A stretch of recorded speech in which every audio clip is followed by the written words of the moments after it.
Shabbat Shalom. So this week is a double parsha. There are two Torah portions read, the last two Torah portions in the book of Exodus, in the book of Shemot.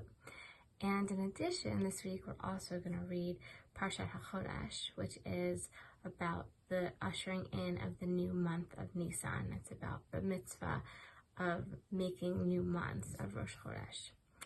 And looking at the content of these two last parshiot, these last Torah portions in the book of Exodus, I noticed that there are so many verses dedicated to the description in great detail of how the tabernacle, how the Mishkan was supposed to be created.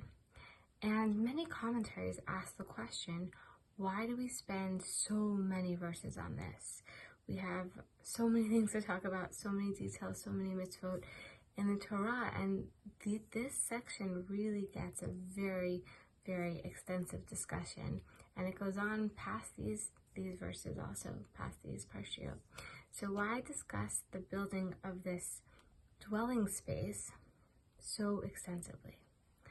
And as I said, there are many different answers to this question, but one that's really been sitting with me is that there's something so important that the Torah is trying to communicate, I think, about what it means to have a home and what it means to create a space that is special, that is unique, that feels like home, that is sanctified, that is holy.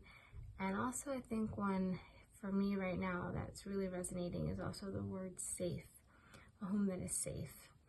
And the verses come and show us that this is a human need, and we can also frame it within the context of a spiritual need, a divine peace, right? That we're doing this, the building of the tabernacle might be for God, but it is showing us that humans also have this deep connection and this deep need, I think, to have a home where they can feel safe, secure, at home, at peace, and that in and of itself is a spiritual experience.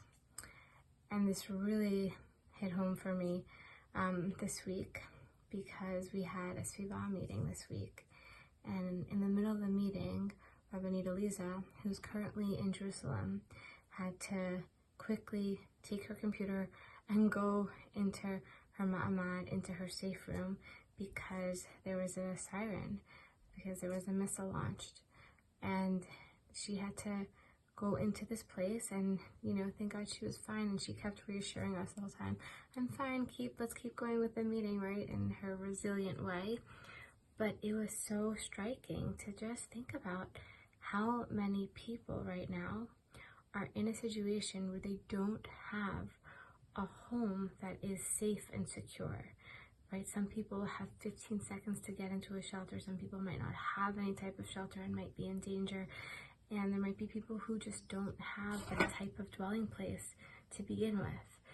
And this parsha coming and showing us how important that is, I think really highlights what it is to think about people who are not experiencing this right now because they don't have a space or because their space is not safe. And so I want to kind of suggest a piece of tefillah that I think is something that can help us think about how to bring these people into our hearts and carry them with us through Shabbat. And one that's really also I'm really feeling this tefillah right now. And it comes up at the end of Kabbalat Shabbat, the service to welcome in the Shabbat. There's a section called Bameh Madlikin, with what do we light, that is recited between Kabbalat Shabbat and Mariv in certain traditions. And the very end of it ends with a paragraph that has some quotes from Psalms, from Tehillim, and this is one of the quotes in that final paragraph. Yehi shalom v'chelech shalva ba'armanotayich. May you have peace within your walls and serenity within your palace.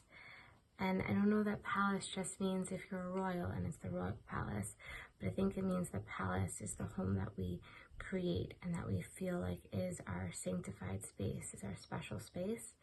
And I just really hope that everyone who is not experiencing this will feel peace and serenity within their home this Shabbat, and that those of us who do have that at this moment are able to feel it, are able to enjoy it, are able to be grateful for it, and that together we can hope that this becomes a universal experience for everyone. So may we all have a peaceful Shabbat, a Shabbat where we can feel safe in our homes. And may everybody have a home that they can call a place, a makom kadosh, like the Mishkan, like the tabernacle, a holy space. Shabbat shalom.